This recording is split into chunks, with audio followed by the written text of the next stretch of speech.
Welcome to Block 1 CQB training, second part, centre fed rooms. Let me just advance these guys real quick.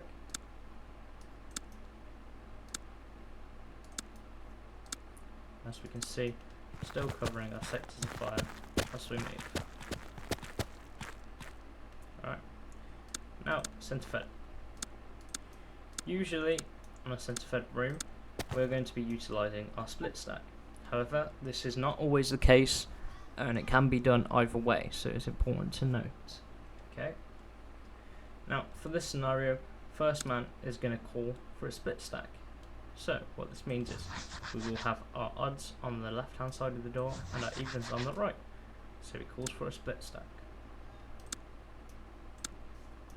Second man will cross over, last man will budge up. He will make sure to maintain that much. Okay, now from this point on, we are opening the room from the handle side, as we can see.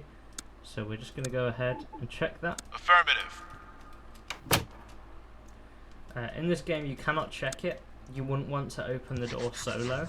You just want to do a little check and then say open. Alright. Now, from this point, we have a decent view into the room.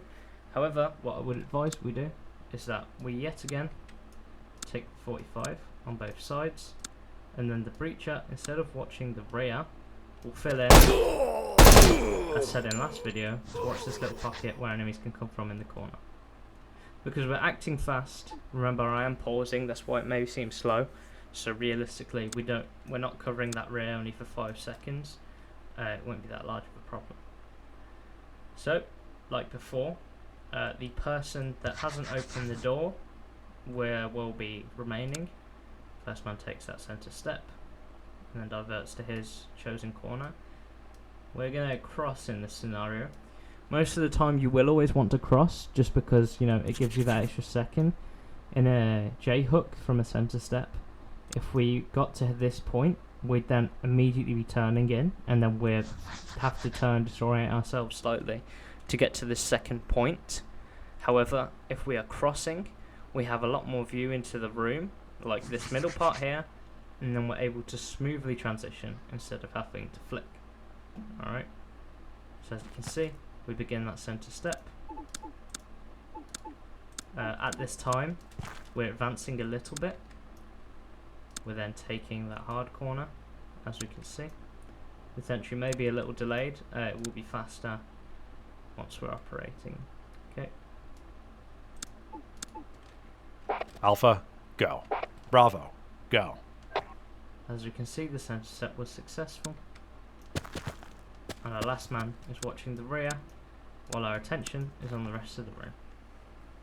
Alright. That is going to be the end of this point.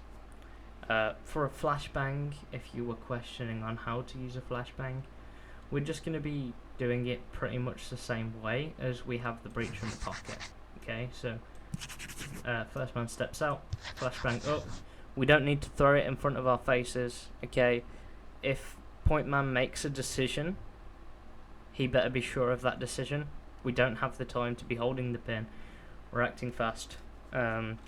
And we're being dangerous. Okay, we can't be sat outside in the hall bickering. If first man makes a decision to throw a flashbang in, then they're going to step up into the pocket. First man will be here, throw it in, retreat, and then first man goes back down to cover them. And then we go in on the bank. Okay, so we already have the door open if we're throwing a flashbang, or we at least know it's open and there's a slit in the door. Always use the slit method if you can, because it is quite safer. Alright, for the snake camera, it is the same method, and for any breaching tool, apart from, you know, using a breaching charge, it's the same method. For a breaching charge, simply roll it with first man. Let me actually demonstrate that to you now. Okay, this is my point man. No, that's my breacher. This is my point man. Okay.